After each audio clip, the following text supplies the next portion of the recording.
My name is Elisabeth Richard. I'm the Director of Civil Society Relations at Engie. I was also appointed by the government as a member of the High Council of Gender Equality, le Haut Conseil à l'égalité, with my friend Catherine.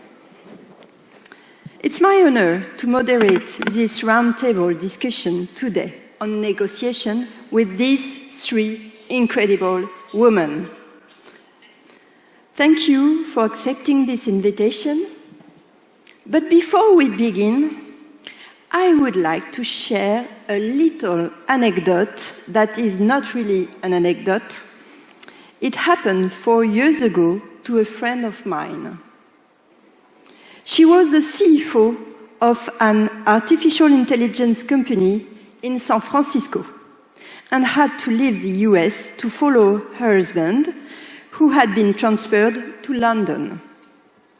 She's brilliant and speaks 5 languages. Upon arriving in London, she was quickly approached by a great AI company.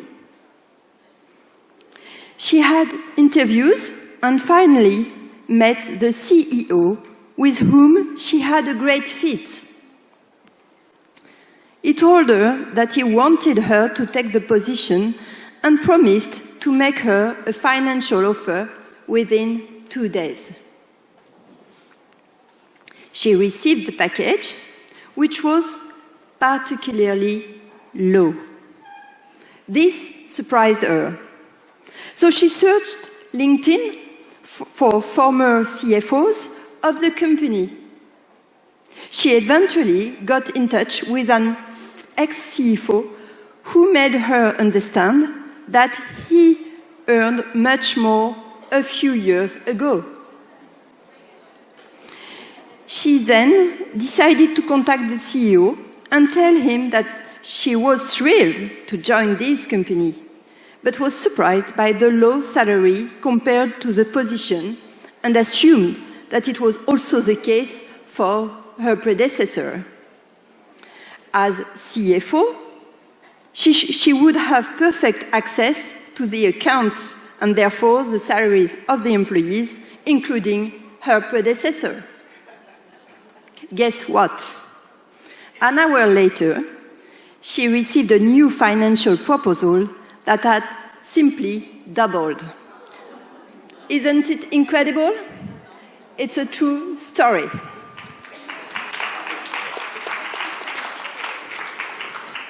Before we dive into specific areas of negotiation, let's explore some underlying factors of why women are generally uncomfortable negotiating.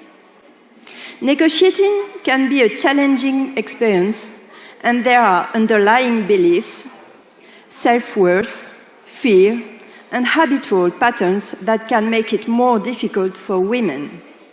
How can we overcome these barriers? And what are some tips for negotiating more effectively? They will tell you. We will move as well on 2 specific areas of negotiation, starting with negotiating for salaries and promotions. This is an area where women have historically been at a real disadvantage. So what lessons can we learn from past experience, and how can we negotiate more effectively in the future? We will turn our attention to the Arab cultural context as well. There are unspoken challenges that some women face in the workplace, such as feminine energy being seen as too soft or too bossy. In France, we say too ambitious. Industry-specific challenges, motherhood, well-being, life balance, and sexual harassment. How can we navigate these challenges and use our unique skills and history to be great negotiators and empower other young women and men? And what are some ways we can bridge the gap, such as self-exploration with support from an executive coach or a trusted mentor? What works and what doesn't work will be presented by a stellar group of seasoned executives for whom negotiations are a significant part of their work, much of which has been conducted in different countries during their exceptional careers. Let's start with you, Marie-Helene Bensadoun. Marie-Helene, you're a partner in the employment law group at Auguste Debouzy in France. You, as someone who has extensive experience in employment and social security-related disputes, you assist employers with their negotiations with staff representatives and trade unions, redundancy plans, employee incentive plans, compensations packages, as well as mass litigation. You're one of the best in France. You are as well involved in many NGOs for girls and against racism and anti-Semitism. Marie-Helene, could you tell us about some of underlying basic factors of why women are generally uncomfortable negotiating? What is negotiation for women, and what challenges do they face in the process? As a lawyer, how do you approach negotiation, and are there any inspiring women in this field that you would like to mention? In fact, do you think that it's more difficult to negotiate when you're a woman? Thank you, Marie-Helene. Good evening, everyone. Thanks to Irene and Elisabeth for inviting me to share my experience in negotiation on the occasion of this wonderful summit among so brilliant panelists and delegates. I'm very grateful and proud of that, and also very impressed. You are all very impressive. So,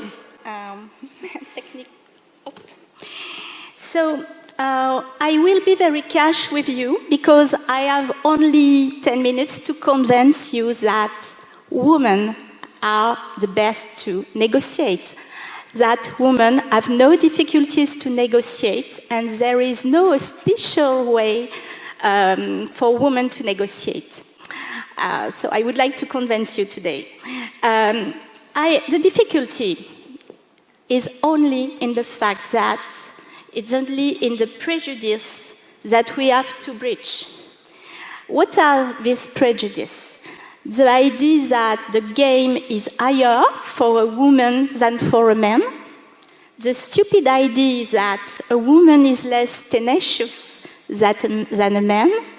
The more stupid idea that if she is as tenacious as a man, she is not a real woman. And the idea that she won't have enough resolution. So, as women, we have to work more than men because we have to break down the prejudices that I mentioned above. So, we have to work on how to convince there is no difference between men and women and men in negotiation, and sometimes we have to convince men who are not used to receiving contradiction by women that they will have to adapt and to accept to move the lines. So, what is the best weapon we have? It's the anticipation. Negotiation is knowing what I want to achieve and what I will have to give up. Negotiation is knowing where am I and how far I want or I can to go. So a good preparation is really necessary. The good preparation is to have a very, very clear idea about who is around the table, my partner, because sometimes I have to negotiate with people I have to assist to explain to them that their position is not a good position. So it's the first step of the negotiation. Sometimes I say my customer are my best enemies in a negotiation. And after my opponent, it's very important to know them before coming around the table of negotiation. I negotiate 25 years against trade union and trade unionists. So I know certain trade unionists as my best enemies, and sometimes we have very, very strong discussion and we take a coffee after the negotiation.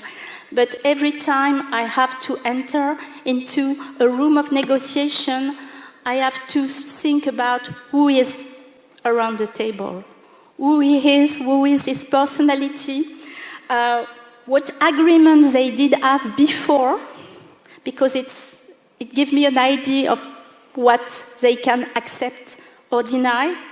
And also, because I'm against trade unionists, what are the positions, what are the political or social positions they adopt in the time of the negotiation, because it may be changed. The other point, which is very, very important, I may negotiate with the clear idea of the impact that what I have negotiating will have at more or less long term. The weapons I use are a good awareness of my strength and my weakness, the acceptance of the compromise, the acceptance of listening the others, because sometimes they are not necessarily wrong, and a strong force of conviction that I learned during my experience before acting as a lawyer before the judge. The judge has it's a good example, and it's a good manner to know exactly what is your force of conviction. What should absolutely didn't avoid? And I see that I forgot to put my, I'm sorry. Okay. What I have to avoid? Try to obtain something with the desire to seduce. I'm not have to be loved, but to obtain an acceptable compromise. I use honesty, transparency, sincerity, but I'm not naive. I try to avoid confrontation, but I express my confidence in what I stand for. And finally, I try to forget my personal meanings as a spouse, as a mother, as a manager. When I have around the table of negotiation, I only think about my goals, my skills. So, what is the recipe? There is a recipe that I can give you in few minutes. As you can note, I will respond to your question, of course, and I would like to speak. I'm sorry. The more principle, my French inspiring women. Women who are role model for me, and I think about them every time I'm around the table.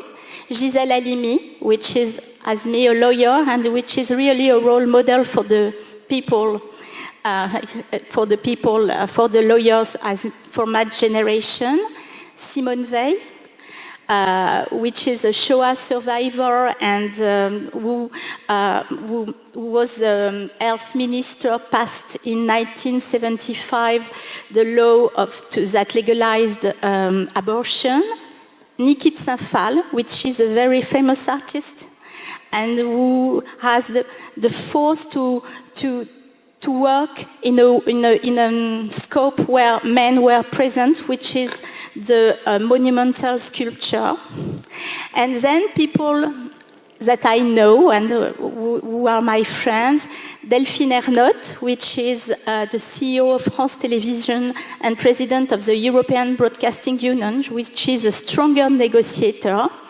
Tina Kiefer, which is a French journalist who created a school in Cambodia and to permit to the girl to access to the education, and Esther Duflo that you will know, I'm sure you know, which is a Nobel Prize in Economic Science. Thank you, Marie-Hélène. So keep your questions for afterwards. I wish we knew Simone Weil a few years ago, and yes, you're right, those women were great and are great negotiators. Now I'd like to speak about and invite you, Najwa. Najwa, you are a member of the C-suite of a leading UAE government entity and the founder of the Women Lawyers Group Middle East. You were selected to the legal 500 GC Power List Middle East in 2019 and were listed as one of the women of influence in the Arab world in, listen to that, 2021, 2022, and 2023. I think we can give a big round of applause. Thank you. Thank you. Najwa, as an international corporate attorney with extensive experience in corporate law, mergers and acquisitions, investment funds, private equity and dispute resolution, what do you understand negotiation skills and techniques to compromise of? What are key lessons learned from bad negotiation, and what happens when you need to come up with a plan B during a negotiation?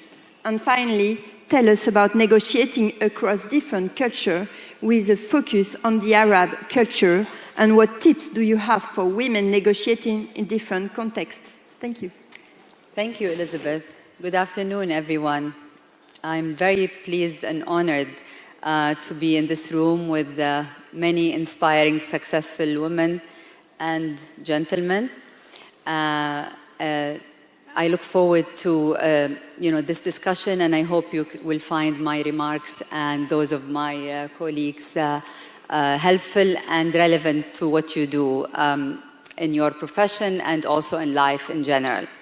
So let me start by asking, who doesn't want to be a more effective influencer or negotiator? We all do. And as a lawyer, I do this on a daily basis because when I'm not haggling, the other side or my clients in a potentially adversarial situation, I am often needing to persuade family members or colleagues or members in people in my circle of my point of view. And even though the two things may seem at first or appear to be requiring different skills, there are very many competitive techniques that are involved in both, and that we can all use to be a more effective negotiator. And by saying that, I namely mean learning to build rapport and trust to bring people over to our way of thinking. Also using different techniques to nudge those who disagree with you to become in a position where they are more receptive to listening to your point of view, and also realizing the reasons that sometimes lead us to a deadlock in negotiations, and learn how to exchange information and lead to a win-win situation, because a successful negotiation at the end of the day is a win-win scenario where both sides realize their goals and benefit from the whole experience and build a long-term relationship. So if we were to talk about the skills and techniques that are required for a successful negotiation, my previous panelist mentioned preparation, and I can't stress enough the importance of planning ahead. And this even starts before going to the negotiation table. Try to have small talk, find common interests with the counterparty so that you humanize the experience and limit antagonism and the possibility of bad negotiation. Effective communication is also key, and by that I mean become an active listener. Ask open-ended questions. Stay away from closed questions where the answer is a yes or a no. You want to engage with the other side. You want to get as much information as you can when negotiating. Emotional intelligence is also very, very crucial, because emotions they play a key role in negotiations, for better or for worse. And it's important to learn how to use and manage emotions to your advantage. Also value creation. So instead of being concerned of really getting the biggest slice of the pie, think of growing, the whole pie, so that both sides will benefit at the end of, the negotiation experience. How can we avoid bad negotiations? I think you need to build trust and rapport, so you establish common grounds and focus on what's the areas where you agree. You, as I said, need to communicate clearly. You have to understand and research the interests and the goals of the counterparty, and you also need to learn how to manage emotions and conflict in a positive way. So you need to learn to de-escalate and also put yourself in the shoes of the other side to better understand what they are looking for, and again to lead to this win-win situation. If we talk about negotiating in the Arab culture, and maybe by way of a background, I'm an Arab American lawyer, and I've been a corporate and investment lawyer for many, many years, negotiating investments done globally. And I will tell you that the cultural differences bring a dimension to any negotiation, because there is the language barrier, different body language, a different way of expressing emotions.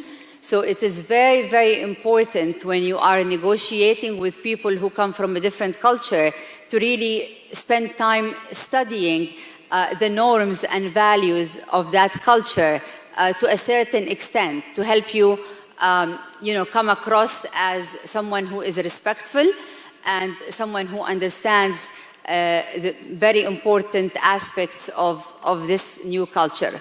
In the Arab culture, I would say it's very important to come across as respectful. Also very, very important to understand that as Arabs, we sometimes prefer the indirect message as opposed to, confrontation and very direct message. We're very emotional people, so we are by nature very expressive. So it's very important also to have eye contact. We like that. We also approach negotiation with a 360 holistic, approach. And in a 360 approach, there is always the element of emotion, of bargaining, So also it's important to build a relationship with the people you are negotiating with in the Arab world. So just as when I go abroad, I try to remember, birthdays of lawyers who are sitting on the other side of the table. When they come over, I invite them over to my, house to have a lunch or a dinner together and build a relationship, because at the end of the day, it's human interaction. It's really the relationship that counts. And these things help when you are, doing business in the Arab world. Just a couple of minutes for very, very few tips when you are negotiating as women in different contexts, whether it's in your life or job or, selling property, buying a car, whatever it is.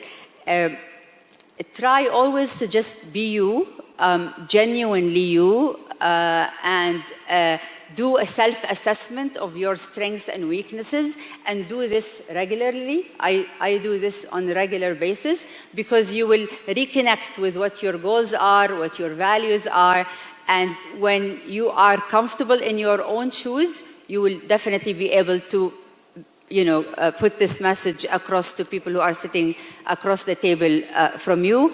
Also, it's very important to seek feedback and seek advice from women and men in your own circle to make sure that you are doing what you are supposed to do and you are on the right path. Sometimes when you find yourself stuck in a deadlock or an impasse in a negotiation, it's good sometimes to change the venue, take a break, change the participants, and I have done that, because when you change the participants, you bring a new perspective to the table.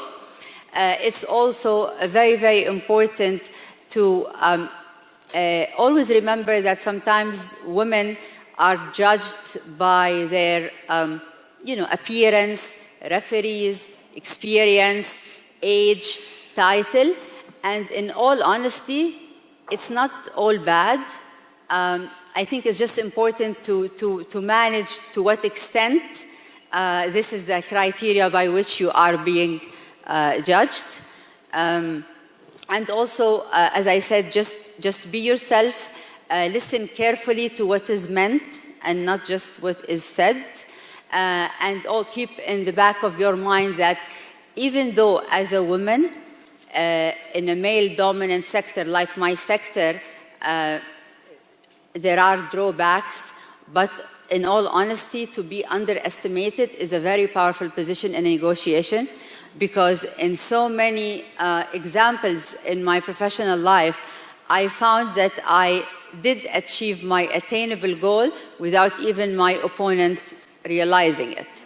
So don't underestimate. I mean, it's okay to be underestimated when you're negotiating. Okay, I hope this is helpful. I look forward to the questions, and thank you very much for listening. Thank you, Najwa.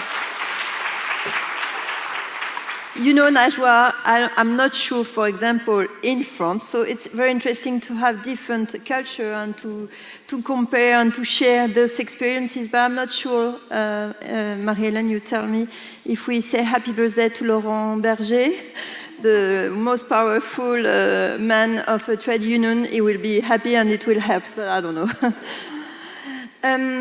So I'd like now to invite Salam Atoui, our final great woman. You are General Counsel and partner at EY MENA in Lebanon and UAE. Salam, you are a global business partner, professional litigator, a specialist in regulatory compliance, governance, corporate contracts, transactions, employment and disputes, and eventually you are a visionary leader. Salam, if you were to further explore some of the underlying factors of why women are generally uncomfortable negotiating, what, in your experience, is at the root of this discomfort, and how does that show in negotiating for salaries and promotions? Under specific Arab cultural context, women may have a relatively shorter history in negotiation experience, at least in the corporate world. How, in your experience, can we bridge that gap faster? And finally, what, in your experience, living between the East and the West, may be key unspoken challenges that some women face in the workplace, and how to navigate those? Thank you, Salam. Thank you, Elisabeth. Thank you, everybody. It's a pleasure to be here. As Elisabeth said, I lead a legal department at Ernst & Young for MENA region. And on my team, there's mostly women, and I find them to be the best negotiators for a lot of reasons, but also the underlying factors that I've seen in my team, in myself, and in others while negotiating, women in particular, are a common thread, not necessarily just in the Arab world, but maybe perhaps more prominently so, but also in other regions. Can I put the slides up, please?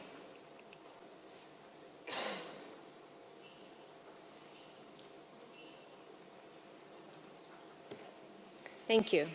So if I were to do an experiment of some sort and ask all of you, if you really think about it, the question is, how many times in your life have you put yourself last or have not put yourself first when it comes to taking care of others? By raise of hand. I've heard from the audience that I'm always last. This is a typical stance for women. And from that, if you ask where am I going with this, if we put ourselves last, if it comes to negotiating my salary or my partnership for that matter, I'm never used to putting myself first. So I don't know how to speak for myself. But if my son, my friend, my colleague, my business were to ask me to represent them, I have a superwoman syndrome. Suddenly, I'm the best at negotiating. Suddenly, I'm able to turn the tables around, give the best advice, be the best hero to get you the best deal. So what is it that I'm missing here? If you close your eyes, go with me on this one. Everybody, please, close your eyes. Take a deep breath in and out. Within you, there's a small child who is you, who's learned as she or he were growing up that it's okay to put herself last, that she'd be a good girl or boy if she managed others better than herself. So she learned that she's a good girl when she does things for her caregivers, parents, family, friends, you name it. Then that little girl or boy, that little child has learned to step away from the limelight, has learned not to have a voice, or has learned that at least their voice is not necessarily highest up on the hierarchy. And that pattern goes on until this day. We're sitting at this table. If you really think about how many things you have to do, how many things that you need to take care of, our families at home, taking care of business while we're sitting here at a women's conference, all of this. And the last, maybe you've asked yourself, what is it that I have taken care of for myself recently? Now try to answer that question. When was the last time I prioritized my self-care? You can open your eyes. Probably the answer is rarely. And when I come to the table to ask myself to negotiate for myself, I don't have the tools. I don't have the practice. I haven't looked at myself and I said, what am I worth? We know we're the fixers, we're the caregivers, we're the great negotiators for our companies, but what is it is for us? And in my experience, as much as I have 20 plus years of experience, when I came to the table to negotiate my partnership, I didn't have the words for it. I had to lean on 2 executive coaches and my husband pushing me to say the words, I want to be a partner. Why is my voice suddenly so small? Where is all the greatness that I had suddenly gone? And all the thought in my, well, they know. They know, I do great. They know. This is another thing that women unfortunately think. I do great things. They should know. Irene said, they don't know how great you are. They don't. So I don't even say it to myself. They know, I do all of these things. They should know I want my partnership. Nobody knew when I brought it up to my line manager, who happens to be the CEO. He was like, yes, do you want it this year or next year? This year! And it wasn't okay. And it went ahead.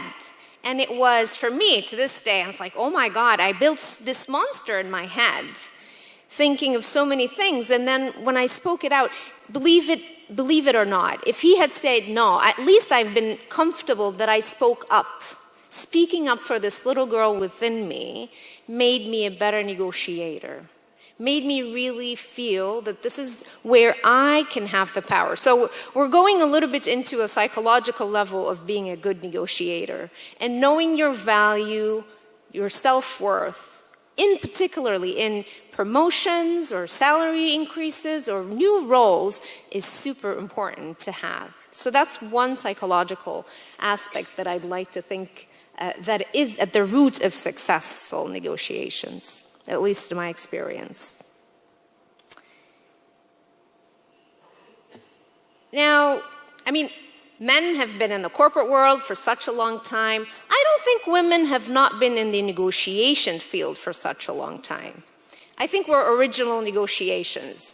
As Najwa said, I can get to a point without my counterpart believing or seeing it coming. And I think we have enough of talent, enough of experience and history, enough complexity, dare I say, in our genes as well as in our life to be able to be great negotiators. I absolutely agree with Helene that there is no difference when it comes to capability of negotiating.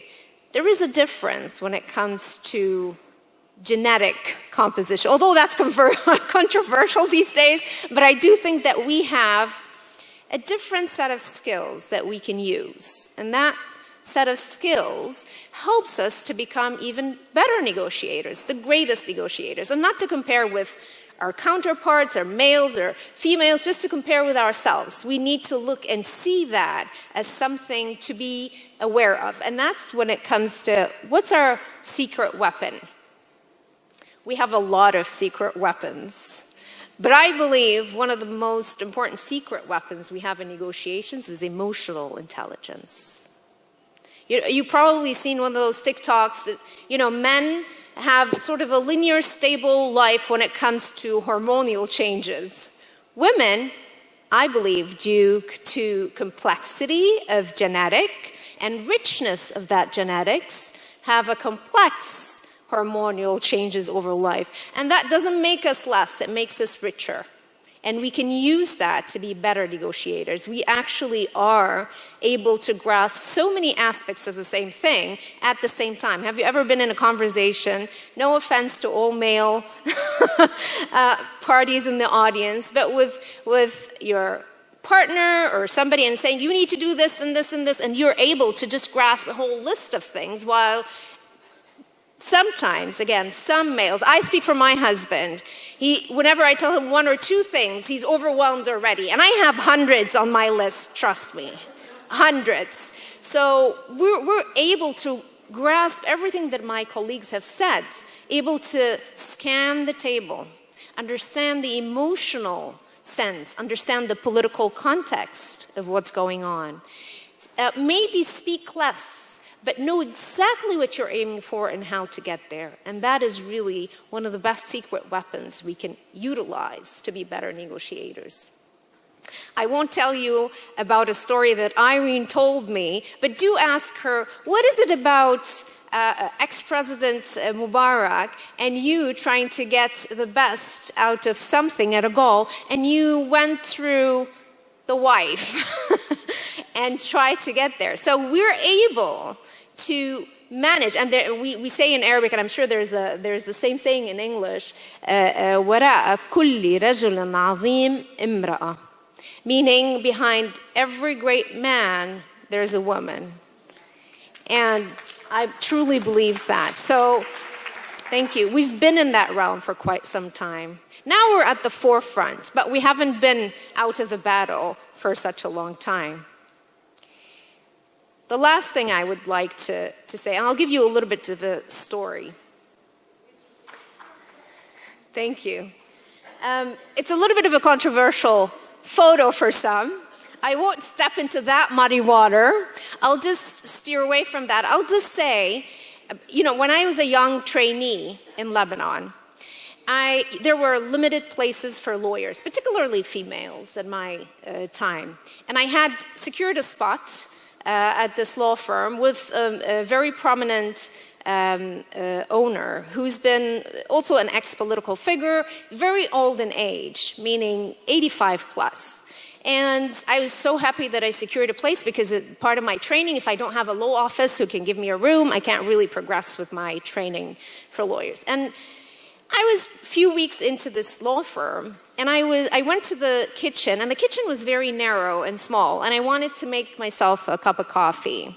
And I went and I was doing coffee, and suddenly the owner, Mr. Smith, let's say, comes into the room, into the kitchen, and wants something. He's just bottling around wanting something.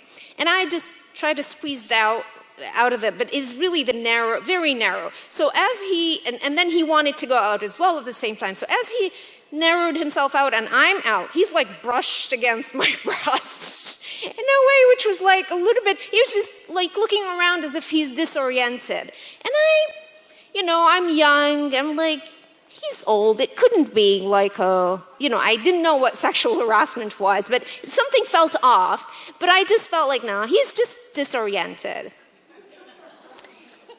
No man is disoriented when it comes to me. So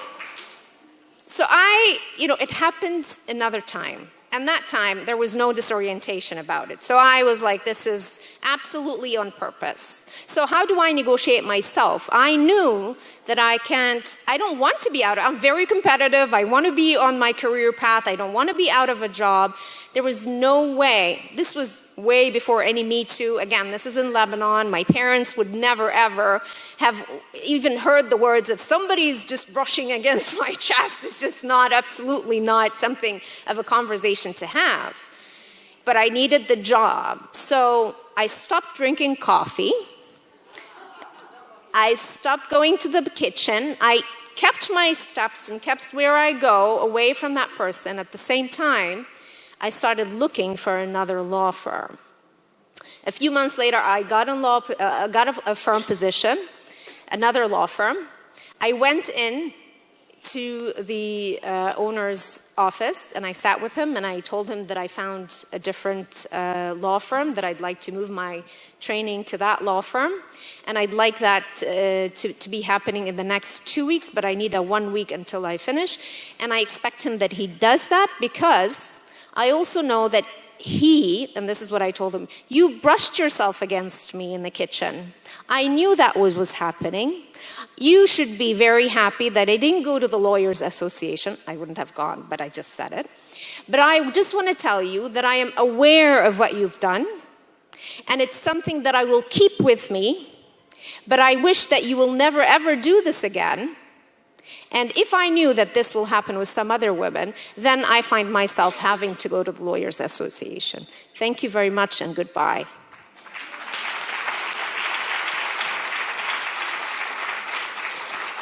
The one thing that I want to tell you, this is not the first, certainly it wasn't the last time I found myself in challenging situations. So women have to negotiate themselves in situations that are much more difficult than men. Maybe other men as well. But in that context, in environments, and not necessarily just in Lebanon, as women embark in MENA, in the Middle East and North Africa, into the corporate world, they might find themselves in places, situations where maybe the rule of thumb would say, you should speak up, or you should do this. We don't necessarily find solutions in just speaking up. Sometimes we need to negotiate ourselves out of a situation or into a new situation in a way that makes sense to our personality, our environment, and to our self-worth. I felt speaking up, even if it took me some time, gave me that confidence to really go into the corporate world feeling that I do have muscles, that I can find my way around that. And since then, the last thing I want to end with this, since then, I've had so many people support me in negotiating my position at any place. Male more than female, believe it or not. And which brings me to the last point that I'd like to make today, is that, women empowerment is absolutely important, but we are bigger than just feminism. We are leaders, we're caregivers of societies. We have such a big role to bring up not only our women, fellow colleagues, daughters, friends, but also our fellow men, our fellow fathers and sons. We have a greater power to use that muscle to empower more women and to bring society to an interdependent place where Thich Nhat Hanh, the Zen master, would say interdependence is the place where you want to be. Thank you very much. Thank you.